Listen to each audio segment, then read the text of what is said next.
શબ્દ ઝડપ સ્ટાર્ટ.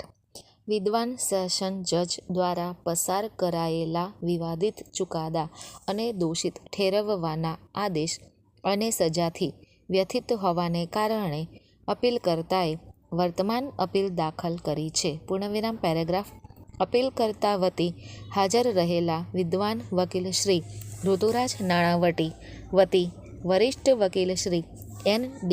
નાણાવટીએ રજૂઆત કરી હતી કે કથિત ગુના માટે સખત આજીવન કેદની સજા, જેના માટે ફરિયાદ પક્ષે તેનો કેસ વાજબી શંકાની બહાર સાબિત કર્યો નથી અને તેથી આવો દોષિત ઠરાવતો ચુકાદો અને સજા રદ કરવા પાત્ર અને બાજુએ મૂકવા પાત્ર બની રહે છે. પૂર્ણવિરામ. તેમણે એવી પણ રજૂઆત કરી હતી કે અપીલકર્તાએ કથિત ગુનો કર્યો ન હતો અને ડૉક્ટરના પુરાવા અને મૃત્યુનું કારણ પરથી પ્રથમ દ્રષ્ટિએ એવું લાગે છે કે મૃત્યુનું કારણ છરીના ઘા છે અને જે કેટલાક અજાણ્યા આદિવાસી વ્યક્તિઓ દ્વારા કરવામાં આવ્યું હતું, અને જેઓ આવા ગુના કર્યા પછી ગુનાના સ્થળથી ભાગી ગયા હતા. પૂર્ણવિરામ.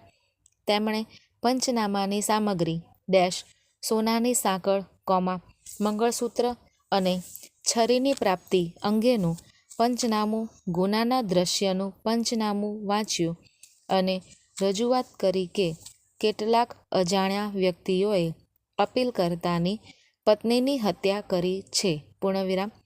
તેમણે એવી પણ રજૂઆત કરી હતી કે ફરિયાદી પોતે હોસ્ટાઇલ જાહેર થયો હતો અને તેથી અપીલકર્તા પર લાદવામાં આવેલી દોષ અને સજાને ખોટી કહી શકાય અને તેથી તેને રદ કરીને બાજુએ મૂકવાની જરૂર છે. પૂર્ણવિરામ.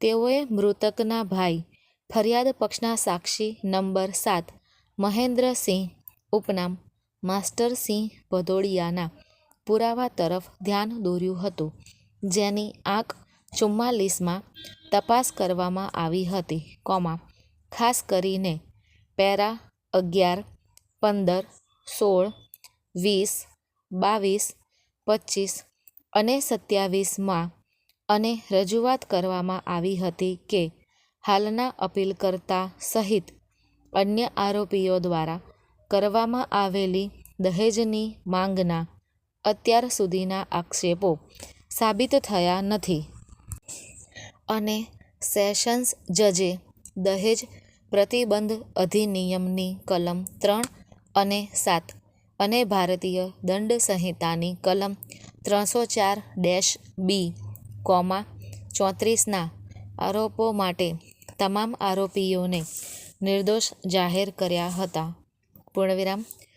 તેથી એવું કહી શકાય કે અપીલકર્તા સામે કથિત આરોપ બાબતનો ગુનો ફરિયાદ પક્ષ દ્વારા વાજબી શંકાની બહાર સાબિત થતો નથી. પૂર્ણવિરામ. પેરેગ્રાફ. વરિષ્ઠ વકીલ શ્રી નાણાવટીએ રજૂઆત કરી હતી કે ફરિયાદ પક્ષે કથિત ગુનો કરવા માટે અપીલકર્તાનો હેતુ વાજબી શંકાની બહાર સાબિત કર્યો નથી. પૂર્ણવિરામ. તેથી ટ્રાયલ કોર્ટે દહેજની માંગણીના સંદર્ભમાં આરોપી સામેના આરોપને નકારી કાઢ્યો છે. પૂર્ણવિરામ. તેમણે વધુમાં રજૂઆત કરી હતી કે હાલનો કેસ સંયોગિક પુરાવા પર આધારિત છે. પૂર્ણવિરામ. સ્ટોપ.